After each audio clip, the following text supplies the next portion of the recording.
pa. Some make I won't depart from the kind of awesome. And then they will copy me or Shatawali camp.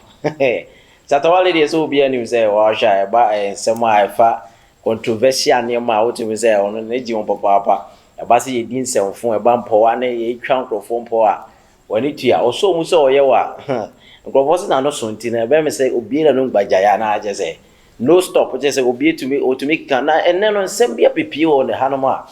Just a idea, about some idea, ya or some idea, just say Ghana folk run or more supporting Angas and Sata fans, SM fans, Angas, or Munim say, a idea one in the Yakura. The same here, Bam say, Nima quite when it you say a Torrebia Ghana quine, you goose one else was under two popo, the potos now they are there. And you know, amount for more dancer by a bombardier man, Crofusca said, when you're quine mammy. And you know, go for so a margin said, quine on Moyano, because it's on baby, just be on for so. Na Satan and Crawford was one a militant in as if for do and just say, young Kwani Abba, Sata, SM, until I was a way to more facts on that, say, you to me call. And Uncle Voice, Adia Wuye, and ye Jumoha. As I say, I buy my embrace until see baby quine, curb young faso. I sat out when you ask and grow break as it's a tira. There's almost more trains, quine bit you have fine, that is almost you have faso. Sata se mimo drew on it, dear. Pa, 1 yard, your best one, Uncle Ye.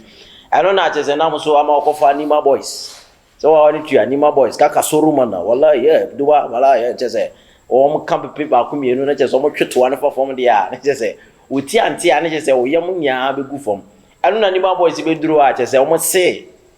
Exam, but the Mumbi coin, just a president, but there was some to me, a be a coin, just to me, a form.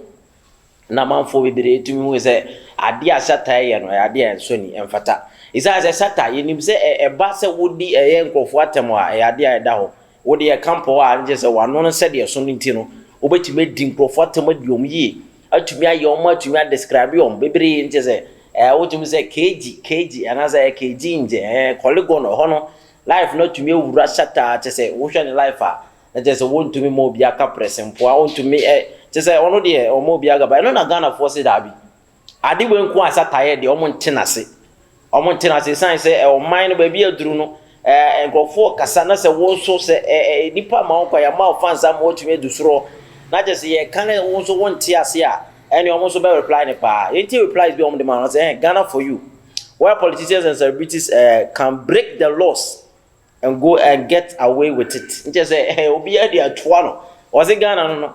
Hanom de oba na se politician din semfu a na je se celebrity no be din semfu e bi na satai o din semfu o betima break law no abra wonim se ye kwan a ka mfa so wotumi akofa boys amon wotumi abebu akoyi nkrofo amon ye adwuman enti ya no obi se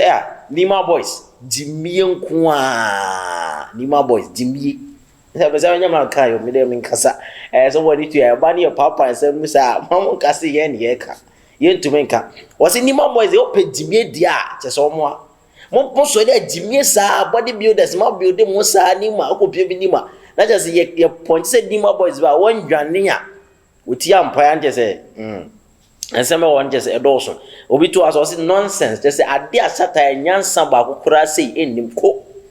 wo kire ni se ade o ye na jimisem papa ye jimisem a chese ebi kura entumi ANC was this act of lawlessness would only happen under a sleeping president Akufo-Addo. Oh, now I don't know yes sir. Ti asemo bi ka was president on what so no nam so masa ni mo isi. Esa se Satan utimu se obi kura se wotumi ato oye president ya dwen. Was ansem we betumi asi esa se president what so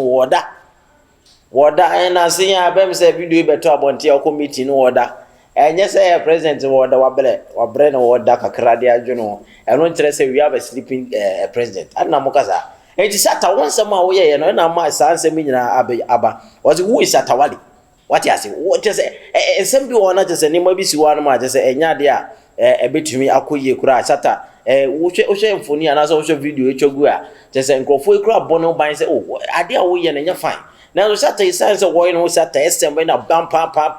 na pa ya de pa o pa crofo no I just say idea and akoye obi say he is a fool too much also obi say what Jimmy pa say enema e koso na je nyema mu twagu ni de je say wotimu say omani abre pa say sata wo ya manafo no enipa the fact say wotonyum ema nipa nyina ebu na nyoma e kan no eni say wotumi de brand ni tumi frafra nyema bi a betumi masa brand na say what you say enti wo fie na say wo hwe attention tv a bomodi atie say enema bi wona wo ya emfata Ankrofo both ba offense dan kasa bi ne was what kind of nonsense is this offense ne ba ko ni SM fan ba ko pa woni was ade a wo ye eso ni mfaso jimisem na je say ensem a ye de be som ye de be som ni te sata bomodi a che so waboaboa ni ma boys ano ama motumi akohwe nkrofo a omo ye kwan nye se kwan no omo ye akomu fie kwan nye se obi omo ye akoto nsu ase kwan a che so omo ye ma oman Ghana ena che so wono so ai no se president so ye JJ life ena wono so e de ato a che se wanfo kan twa bone papa mudi na tem se ade a wo ye de enso ni kura mfata wo ye SM fan wo ye SM president I don't say we are Ghana president. What to me say president Kurana or no president no. Say duru say ye be fa say ye kwan na say ne convoy di duro na say kwan na nye ready so be fa so a want to me kofa boys as all man securities. Bon crofo me ye kwan no. What you say? Now we SM as we sata. I don't say sorry ana te ko din sem fu ensem tan say. E fa go na che say amanfo intimation. Enti we ye ensem a che say e koso a Ghana for akoma boom papa Ghana for se mompe na wo se sata otumi sane lifestyle bi na afi no manyina otumi koyi ma no nti wo twa wo dance o artist abonyo manyum na obo nyini pa na obebro no nti ma woni nda ho na pa fa di ulem sana Ghana for se yen kanjero aha na edi nsam no nkiremu ebesie me da se wonya adaje ne ebre ehwe me biri ade Franco Aku Asante Attention TV se numbers na etwagu wo screen asa no wunti na di go bo modern asa obe place wo time na afi wotumi aba yotumi atwa advertisement se de se ne fata se na be betumi ne mo nyina tumi akoyi ama bibia apese ye won advert se juma wo se fa ye business wana de kra bibia e kra so ni bedi dwa me da se so jebre eni adaje